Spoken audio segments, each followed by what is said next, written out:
Welcome, everybody. Today, I'm joined by Dr. Mario Kern, an Austrian implantologist, engineer, and founder of the EAP Abutments, the company behind the extended anatomic platform, a patented hybrid abutment system now protected in over 50 countries. Mario has combined clinical expertise with his engineering background, insight to create scalable innovation into dentistry. His work has been featured in Dental Tribune, 3D printing, everywhere, basically.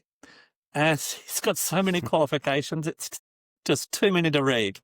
But beyond invention, Mario is one of the strongest voices on the future of AI in dentistry. This is what we want to talk about today. And let's get into it. Mario, welcome. Thank you so much for giving us your time today. Yes, Greg, thank you very much for the invitation. It's a great opportunity for me to talk about AI. It is cutting edge, and I think that's what concerns you the most in our previous conversations, was that you argue greatly for we must have pilots for AI. Can you explain what you mean by us being the pilots? Yes, we want to make the decisions. We need a kind of human in the loop of every AI what we do. So if you have AI and you make a treatment of your patients and the decision is in our hand, not in the hand of any AI or any machine learning or something like that. The problem is that we don't have regulatories at the moment for that. So everybody can decide how AI is working. We have in the European Union the European Union AI Act. That's a great beginning, but far beyond of how it works in practice. And we have to do a lot more than only to make a framework. And I am also a member of the Dental AI Association. And there we have many doctors, top doctors all over the world. So we are decision makers. We can decide precise what we want or better what we don't want. So the Dental AI Institute, that's just in the European Union, or is this all around the world now? It's the Dental AI Association. It's all over the world. We are about 80 countries at the moment or more. It's growing every day. And Dr. Keanu Shah is one of the founder of this good movement. We also have the movement of top doctors. That's not only an association, it's a movement. So there are many doctors.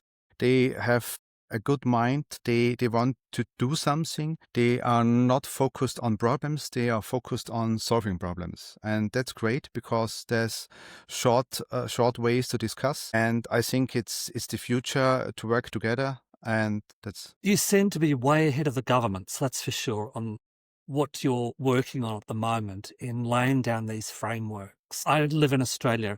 Our government has stuck their head in the sand and said, oh, it's all too hard. We're just going to go along for the ride.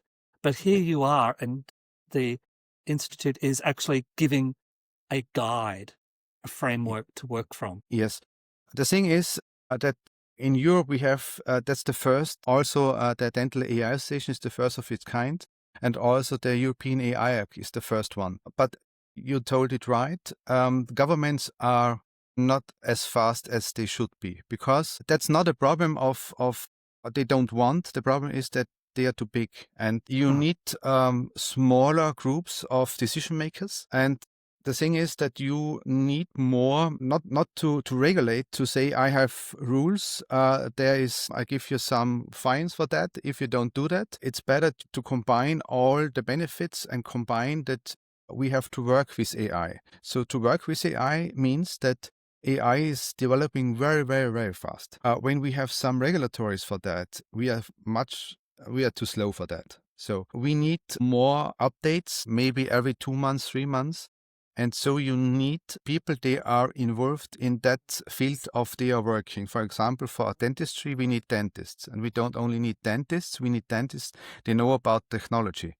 So yes, you understand, when we say we don't use AI, you're lost. So when we don't do anything in the next 5 years, or maybe 2 or 3 years, we are completely lost. So we have to make decisions. We have to make the decisions not only in Europe, not only in USA, not only in Australia. We have to do it worldwide. Also for Asia, we have to do because it depends on every people on the planet. We need some. We have in the European Union, we have high risk, we have risk treatments with AI, non-risky things and moderate things. And so we have to make categories, how dangerous it could be. And yeah, that's not easy. So every time we have to make a loop, we have to think about that, and then we do it. And the loop has not to be done in 1 year or 2 year stages. It has to be done in 1, 2, 3 month stages. And so that's very important. You say loop. You're going to actually have to go and review everything every few months. Yes. And once you get that information out into the field, though, that's a lot for people to take into account. Yeah, that's the problem. So the thing is that we have to be more efficient. So we need smaller groups, and maybe it has to be more communication between the groups. And then, for example, we have one guy who is speaking to the government, for example, for dentistry, and he's telling the government, okay, we have here and here and here we have problems. Because it's not possible for the government to say, to cover every field of technology, knowledge. It's not possible. So the government... And then it's not possible for every government to cover every field for nobody. And also for me not, because I'm involved in that. But I'm good in dentistry, I'm good in technologies, but I have no idea about, I don't know, a special field of healthcare or we need for the patients. So AI should be a tool which is working for us, which is helping us, but does not make decisions we don't want. And that's not an edge. That's a little bit soft. At the moment, it's very, very, very soft. So we need more hard lines to say, okay, until this stop. In Europe, we have that. So we have also focused on that you get fined if you don't do that. But that's only you have done something wrong. It should be better. You think about what we can do better, that we don't do something wrong. AI is very fast growing. So you will see in the next 2 to 3 years, the development is immense. Okay. Tell me, where is it going to be? Is it going to be in the clinical treatment? Is it going to be in the mouth guards? Where is is it going to be in the accounting systems? Where is AI going to be affecting the dental practices and the dentist out in the field? The truth is everywhere. Right. So, okay. Yeah, for example, we have EAP abutments. I have developed EAP abutments because I was not satisfied with the products on market. So I developed this. In the meanwhile, the Chinese guys are implanting with robotics. So you need a system, for example, EAP abutments, that allows you to make something wrong in your implantation or something which is not so easy to handle. For example, the red-white aesthetics. So red-white aesthetics, you need a lot of experience, but with EAP abutments, you don't need. So you have a technician there. He's planning all the implantation. Everything is fine because that's a technical thing. And then there is something, the robot is implanting an implant, and after that, everything is fine, but the patient is now cleaning his teeth. So you have inflammation, you have everything like that. And then the situation is very hard to handle for the gingiva, it's very hard to handle for the red-white aesthetics. And with EAP abutments, it's easy.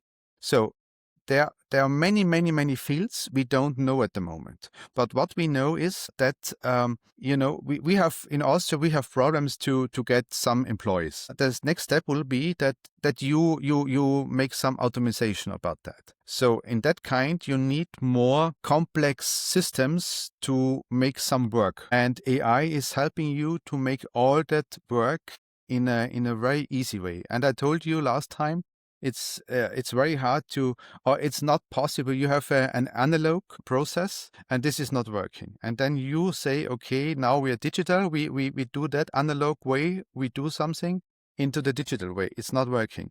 Because in the digital way... I think you termed it last time in a broken system cannot be fixed by AI alone. No, It's not possible because AI is not thinking about new things. It's thinking with data. So you get them some data and then AI is working like that. But to make a creative way, to make a problem which is new. It's not possible. And that's the thing. It's very good. And it should be always be a tool, not more. Okay, we need a tool. And if, for example, you have a chatbot or something like that, we do that with EAP abutments. We have a metaversum or we have a chatbot. So that's information I gave the AI to say, you can say this, this, and this, but not this. And so I know what the AI is telling my doctors or my patients. So I'm the decision maker in that case. But to fulfill all the wordings and everything, it's okay with AI. But I have decided what. Okay. Let's be clear here. This is a bit of a hate of mine. We use the term AI. It is not artificial intelligence. What you did there with the chatbot was you gave it clear instructions as to, if this happens, then you do this. If this happens, you give this response. You give this article back to the client. The intelligence is yours there. All you're doing is giving the computer permission to use your processes. Both, because I have hard facts, and I say these hard facts you have to say, and don't change that. But for example, when AI is talking about with a doctor and maybe it's in that region there was a storm or something like that, AI can talk about the doctor, how you're feeling because there was a storm, is everything fine with you, house is all right. So it's very interactive. So sometimes we have that problem in our metaversum. First we did it like in the 80s. You see that's AI, and you see that's augmented. After that, everybody is thinking about Xbox or PlayStation, and you need that graphics and everything like that. And then we did that, and then it's too realistic. So the doctors or the patients did not know if this is AI. I'm speaking, they don't know. So at the moment, we are going to change everything and everywhere. And at the moment, many guys are afraid of AI, not because they don't want it, because they don't know anything about it. And also by the doctors. And so our thing is that we have to educate. We have to say something clear. We have to say to something no or yes. And that's we do with the Dental AI Association. And that's a very important thing we have to do, so that everybody is using AI efficient and everybody knows about AI. And the better way is what you have to know what you don't do with AI. You don't share your personal data. Everything is collected, everything. And the problem is, at the moment, we have no rules about that, not really. And maybe in the future, the data is manipulated. So the decisions what AI is talking to you are not correct or manipulated. And that's a new field with ethics and a new. So we open a big door. So yes. I don't think at the moment we do that. Okay. So the Dental AI Institute, they are talking with governments. They're talking about putting frameworks down. My son has a Colgate toothbrush, which is connected to his phone, and it says, you're brushing too hard on the inside here, and all of this sort of stuff. I've got to be kidding myself if I don't think that data is being collected by Colgate and sent back to them so that they understand who they're dealing with and how it's being used so that they can gather more data. Yeah. How do we deal with the big corporates as well? I don't know. I've got you. I've stumped you. No, you don't got me. I have to think about they have to fulfill all the data security. They have to do that. But I think a little bit more. For example, your son is brushing his teeth and he is making an insurance for your teeth, and he is telling the insurance he's cleaning every day his okay. So he is on vacation and maybe he's doing, I don't know, he's not cleaning. It's not your son. Everybody can do that. So you're not cleaning enough. And maybe the insurance says, okay, you have not fulfilled the contract we have gave you. And or it's more expensive because you don't do that what we want. We don't know. I think they will do that. It doesn't make we don't name some companies, but everybody is doing that. I'd never even thought about that, Mario. We go Google and they're collecting.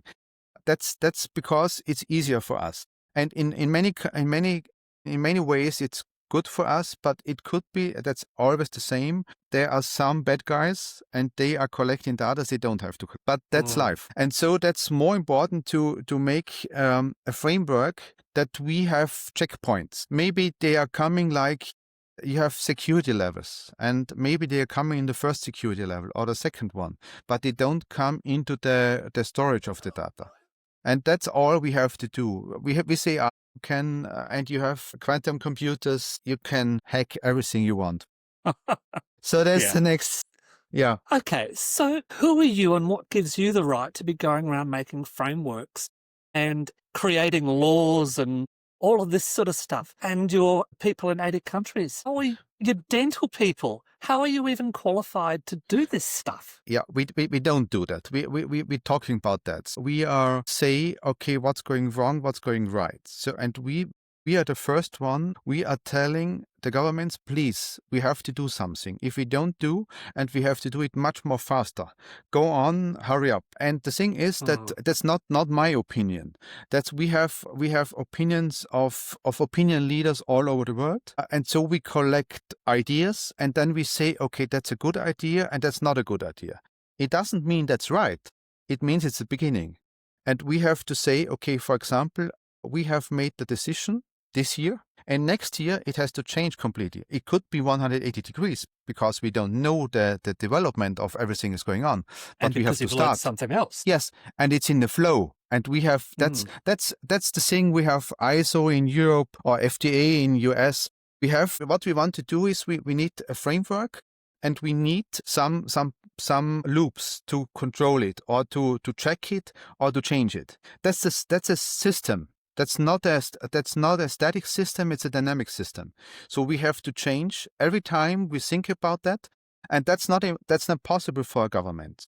We need some guys they know about they are doing in a special kind of field. So we need that, and it's not possible for a politician to say I can do that. It's not possible, because also for us as a professionals, it's only possible in that special field, not all over. But when we are collecting, the hardest thing is in healthcare, because in health, for example, you have a car. Thank you. That was my next question. You have a scratch in your car and the guy is not fixing it all right.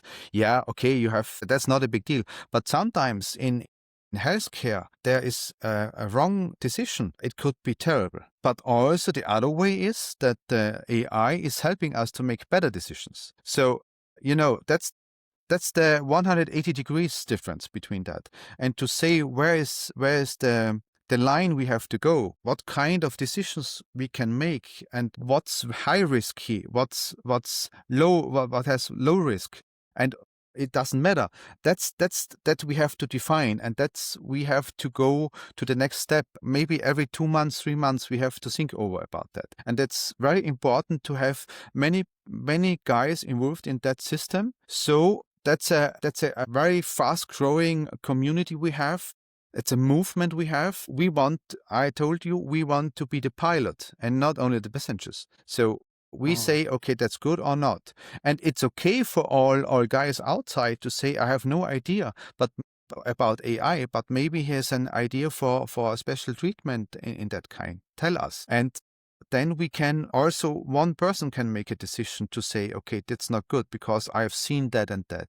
So then we have more input and we can say, okay, we haven't thought about that and thought about that. And so that's a very, very dynamic process we have. And more people are involved, desto more better it is. And also we collect all that data they're telling us with AI. So we can make some conclusion about that. And I think that's how we in the old time, we come together, we talk about that every year or every half year, but it's not working because we have to go much more faster. Now, there's a conference coming up, I believe, on this subject. Yes, well. Can you tell me about that, please? Yes, we have in London. I have to read. I don't know exactly. On 27th of June and 28th of June in London, that's the Global Consensus Summit. That's the movement of top 100 doctors.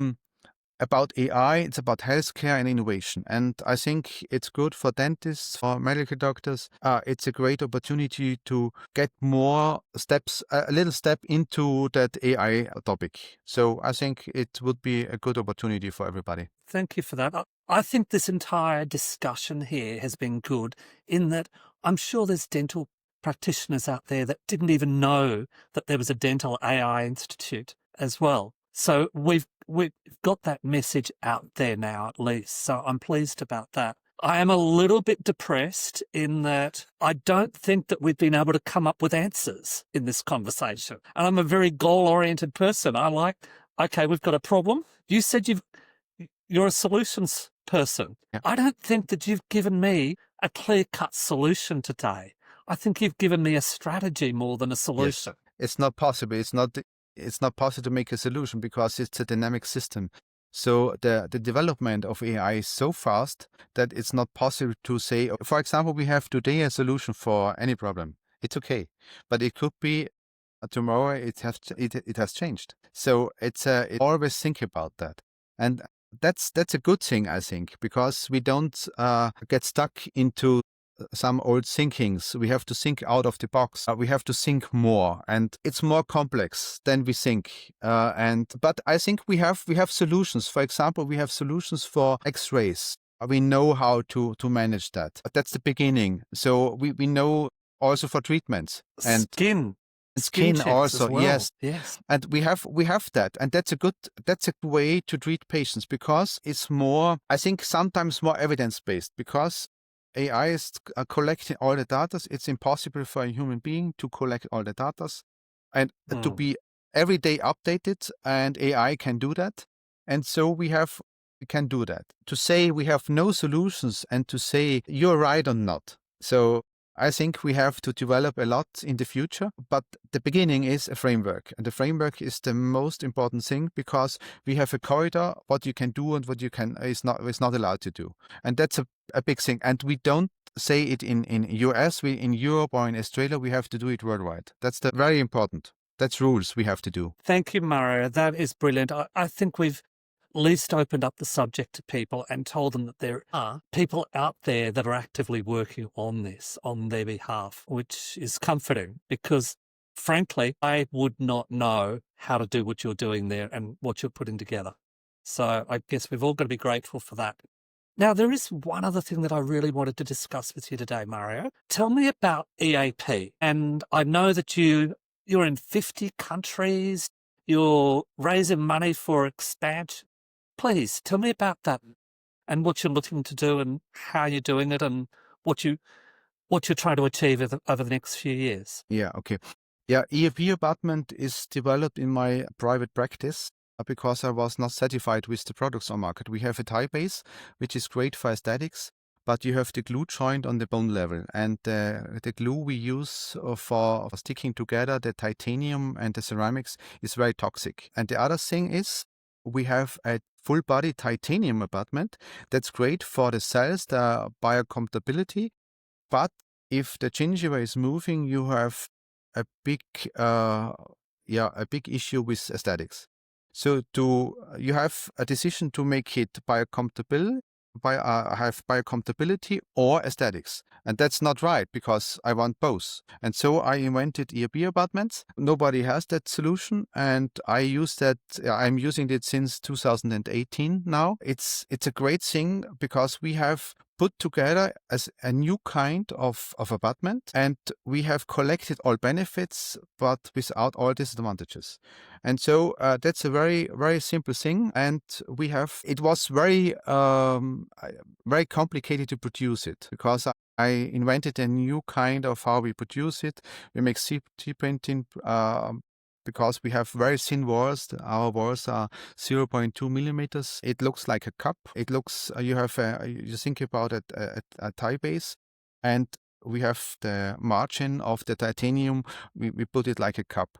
So you have everywhere titanium. It's very easy to handle. You don't need skills. You can do everything you have done before, but in a much, much more better way. So in the future, we have contracts with big companies, and we want to grow. We are searching for money because we want to expand. But the future will be EAP. There's no way to say we don't use EAP abutments, because when you look Okay. on the studies, you see that you have to use EAP abutments. Everyone can decide that. As a dentist, I work as a dentist, I want the best for my patients. And I also want to make it fast because time is money. And with EAP abutments, you save about 90% of treatment time. And that's a huge. lot. That's a lot, yeah. Yes. And that's most of the time it's more. You can have a really one abutment, one time system. So we are, it's all patient specific. So we are forming the emerge profile. That's you have an implant, and when the tooth is coming into the mouth, and between the implant and the crown, it's called emerge profile. And we can form that immediately. So we don't need 5, 6, 7 appointments for forming that. We don't need 20 weeks to make that. And that's very simple. Students can do that. So your skills for white aesthetics it's not possible to make something wrong with EAP abutments. So it's especially for the EAP abutments makes you copying your teeth one-to-one to nature. So it's not more possible. So the cells are attaching to the titanium. They are so tight that bacteria don't come through. You have everything you can do. And the next thing is, for example, your gingiva is going away. You can change it subsequently. So because behind the thin shell of titanium, you have ceramics. So you can look on my YouTube channel. It takes you about 5 minutes to fix that. In other systems, you have to make a new impression. You have to make everything new. And that's not good for the dentist. That's also not good for the patient. So we have a win-win-win situation. We have a win situation for the patient, for the doctors, and also for the dental technicians, because they are not happy about the emerge profile they always get, because you have stock healing abutments and they look terrible. So it's not a tooth. It looks like a mushroom. I don't know. So it's not the copy of a real tooth. So with EAP abutments, you have a patient-specific emerge profile. You have a patient-specific abutment, but the time you have to invest is like a stock abutment, and that's great. So it's a very easy way to handle patients, to care with patients, and maybe to solve problems. And I want to treat my patients fast and in the best way I can do. And with the other systems, I have disadvantages, and I don't like that. That's why we have invented this. Thank you so much, Mario. All I can say is get on there and search for EAP abutments. It is easy to find. I found it. You'll find it. Your little signs up there is flipped around. You've got to read it in reverse there. Okay. You see? Yeah. No, it's like a smile. So that's EAP abutments. Yes, gotcha. So fortunately, Mario is an engineer as well. I could have spent the introduction spending another 3 minutes going through all Mario's qualifications, but I did actually want to get into the conversation. So thank you, Mario. This has been a wonderful conversation and very enlightening from the AI side of things as well as the EAP abutments, and really appreciate your time. Thank you very much. It was a pleasure to speak to you, Greg.